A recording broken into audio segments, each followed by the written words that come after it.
Good morning dear students. Class 9 subject chemistry. आज हमारा है टॉपिक मोल कंसेप्ट। कल टॉपिक स्टार्ट किया था हमने मोल कंसेप्ट। कल हमने मैक्सिमम इसके बारे में पढ़ लिया था, लेकिन उससे थोड़ा बहुत आगे आज करेंगे हम। तो हमने क्या पढ़ा था मोल कंसेप्ट के बारे में कि मोल क्या होती है। जैसे डोजन एक यूनिट होती है कि एक डोजन के अंदर कितने पार्ट्स होंगे, 12। तो वैसे ही एक मोल के अंदर भी क्या होते हैं, फिक्स होते हैं नंबर ऑफ पार्टिकल्स। भाई एक मोल है कोई भी सब्सटेंस, तो इसका मतलब क्या है कि उसके अंदर कितने नंबर ऑफ पार्टिकल्स होंगे, 6.022 इंटू 10⁻23 इन नंबर। ठीक है, तो वो एक मोल सब्सटेंस कुछ भी हो सकता है। एक मोल ऑफ एटम हो सकते हैं, एक मोल ऑफ मॉलिक्यूल हो सकते हैं। तो ये जो नंबर है ये क्या रहता है, हमेशा फिक्स। और इसका जो मास होगा वो भी क्या होगा, फिक्स। फिर देखते हैं कि इस नंबर को क्या बोला गया था, क्या नेम दिया गया। तो this number is called the Avogadro constant या फिर एवोगैड्रो नंबर। तो इस नंबर को क्या बोला गया, एवोगैड्रो कांस्टेंट या फिर एवोगैड्रो नंबर। ऐसा क्यों बोला, ये किसके named in honour of the scientist Amedeo Avogadro. एक साइंटिस्ट थे एमिडो एवोगैड्रो, उसके हॉनर के ऊपर इसका नेम दिया गया था एवोगैड्रो नंबर। ठीक है, कांस्टेंट क्यों, क्योंकि ये कोई भी हो, एटम हो, एलिमेंट हो, पार्टिकल्स हो, मॉलिक्यूल्स हो, सबके लिए इसका जो नंबर होता है वो हमेशा फिक्स रहता है, कांस्टेंट रहता है। इसको हम कैसे डिनोट करेंगे, it is denoted by N naught. ठीक है, हम इसको एन नोट से डिनोट करेंगे। उसके बाद है कि हमने स्मॉल के कंसेप्ट को ही क्यों अप्लाई किया, इसका क्या एडवांटेज है। ठीक है, कोई और भी तो इंट्रोड्यूस कर सकते थे, ठीक है, पहले भी तो और यूज करते थे इससे पहले तो, लेकिन इसका क्या एडवांटेज है, मोल concept is more advantage over A dozen और ग्रोस। ठीक है, जैसे ग्रोस के अंदर क्या था, 1 ग्रोस इक्वल है 144 पार्ट्स के अंदर।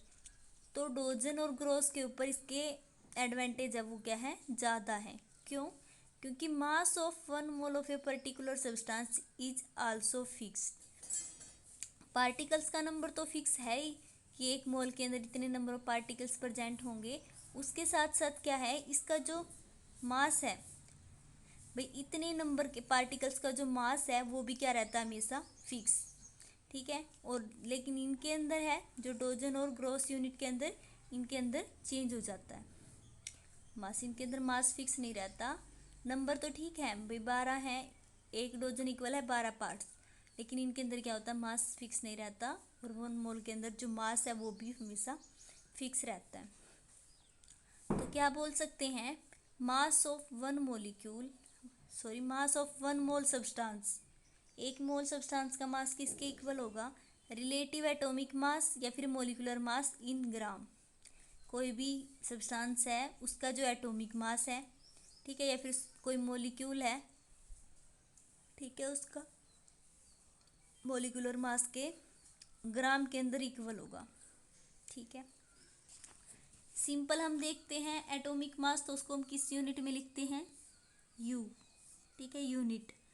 तो एटॉमिक मास है हाइड्रोजन का, वो कितना होता है, 1। यू डिनोट करता है यूनिट को। लेकिन अगर हम लिखते हैं ग्राम एटॉमिक मास, तो ग्राम एटॉमिक मास में है तो हाइड्रोजन का मास तो 1 ही, लेकिन ग्राम क्या मीनिंग है, यू किस गया, इसको लिखेंगे जी ग्राम के अंदर। तो ग्राम एटॉमिक मास है हाइड्रोजन का, वो कितना होगा, 1 ग्राम। ठीक है, फिर जैसे देखते हैं कि 16 यूनिट ऑक्सीजन, 16 यूनिट ऑक्सीजन है, वो ओनली एक एटम रखती है ऑक्सीजन का, क्योंकि एक ऑक्सीजन का मास कितना होता है, एटॉमिक मास 16 यूनिट। तो बोल सकते हैं कि 16 यूनिट के अंदर सिर्फ एक ऑक्सीजन का एटम होता है। अगर हम लिखते हैं कि 16 ग्राम, 16 ग्राम के अंदर कितने मॉलिक्यूल होंगे ऑक्सीजन के, तो वो कितने होते हैं, 6.022 इंटू 10⁻23। तो ये डिफरेंस है अगर हम यू लिखते हैं और अगर हम जी लिखते हैं। यू लिखते हैं तो वो सिंपल एटॉमिक मास को डिनोट करता है। अगर हम लिखते हैं ग्राम को तो 16 gram oxygen has 1 mole atom that is 6.022 into 10⁻23 atoms of oxygen. 16 gram unit के अंदर कितने होंगे नंबर ऑफ एटम इतने।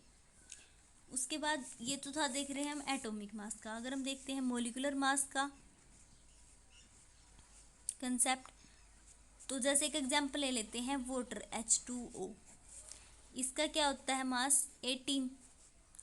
18 कैसे आया, कितने हाइड्रोजन है 2। एक हाइड्रोजन का कितना एटॉमिक मास होता है 1।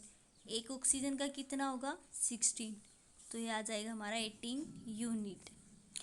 अगर हम simple molecular mass of H2O तो कितना आ जाएगा 18 यूनिट। अगर पूछते हैं gram molecular mass of H2O तब लिखेंगे 18 ग्राम। ठीक है, मोलिकुलर मास H2O का पूछता है तो हम लिखेंगे 18 यूनिट। अगर ग्राम मोलिकुलर मास पूछता है H2O का तो बोलेंगे 18 ग्राम। सेम है जैसे एटम के अंदर होता है। 18 unit consist 1 molecule of H2O।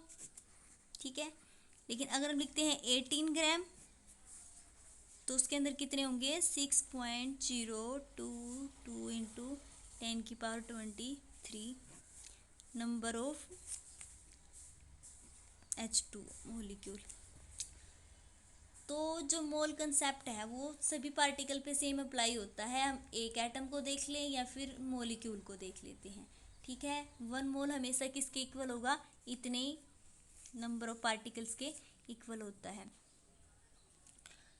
Atoms में पढ़ते अगर यूनिट में लिखते हैं तो उसमें एक एटम प्रेजेंट होता है। अगर ग्राम में लिखते हैं तो उसमें कितना होता है, इतने नंबर ऑफ पार्टिकल्स प्रेजेंट होते हैं। सेम हमने देखा मोलिकुलर मास के केस में H2O क्या है, एक मोलिक्यूल